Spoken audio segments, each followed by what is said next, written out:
ఈరోజు తల్లిదండ్రులను వారి పెన్షన్లు చూసి, వారి డబ్బులను చూసి వారిని ప్రేమించేటటువంటి బిడ్డలుగా మనం ఉండకూడదు. ఈవిని ఆశించకుండా ప్రేమించింది తల్లి, ఎటువంటి స్వార్థం లేకుండా ప్రేమించింది తల్లి. తండ్రి బాధ్యతను వహించాడు, తల్లి భారాన్ని భరించింది.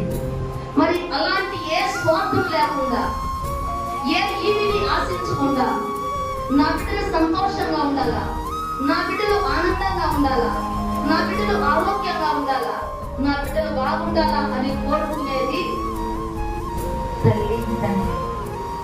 బిడ్డలు ఏ రీతిగా వారిని బాధపరిచినప్పుడు సరే, ఏ రీతిగా వారిని అవమానించినప్పుడు సరే, తల్లిదండ్రులు బిడ్డల గురించి ఏం ఆలోచిస్తారు?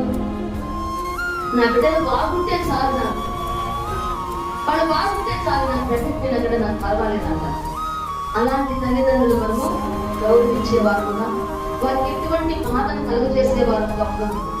ఒకవేళ మనము పెట్టకపోయినా కూడా సరే వారిని బాధించేవారుగా మనం ఉండము, బాధించేవారుగా మనం ఉండము. అలాంటి ప్రేమ తల్లిదండ్రుల పట్ల మనము కలిగి ఉండాలి.